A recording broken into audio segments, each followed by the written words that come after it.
अब देखिए, मैं कल की ही बात बताता हूं।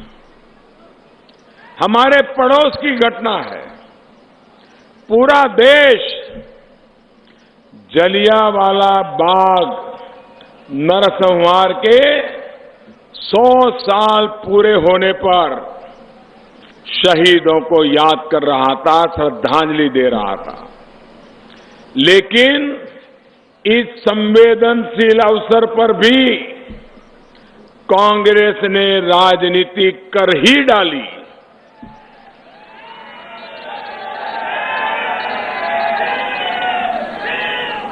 कल ही देश के उपराष्ट्रपति, जो राजनीति में नहीं होते हैं, उपराष्ट्रपति महोदय सरकार के अधिकृत कार्यक्रम के लिए जलियांवाला बाग गए थे।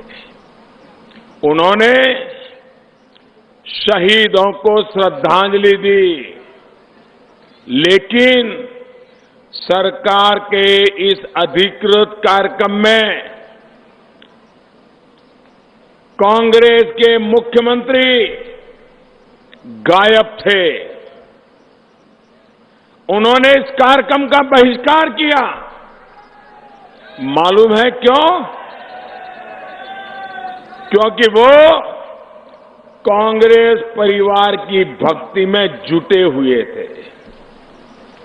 वे कांग्रेस के नामदार के साथ तो जलियांवाला बाग गए, लेकिन भारत के उपराष्ट्रपति के साथ भारत सरकार के देश के अधिकृत कार्यक्रम में उन्होंने जाना सही नहीं माना। यही राष्ट्रभक्ति और परिवार भक्ति का फर्क है। भाई और बहनों, मैं कैप्टन अमरिंदर सिंह को बरसों से जानता हूं। मैंने कभी उनकी देशभक्ति पर सवाल नहीं खड़ा किया।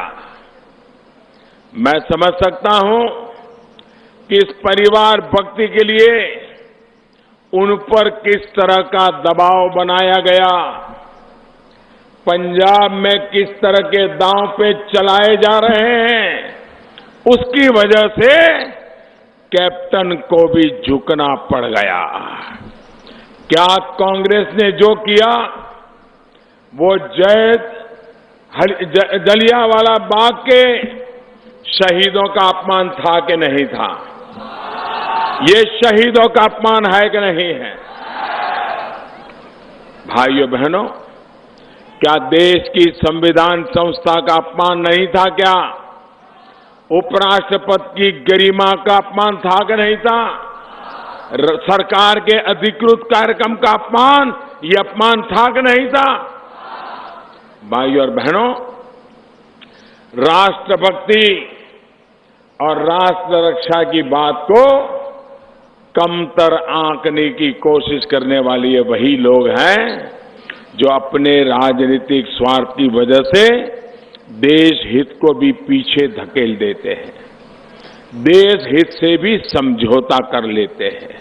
साथियों, सवाल ये भी है कि आखिर कांग्रेस सर्जिकल स्ट्राइक का नाम सुनते ही, एयर स्ट्राइक का नाम सुनते ही इतना घबरा क्यों जाती है?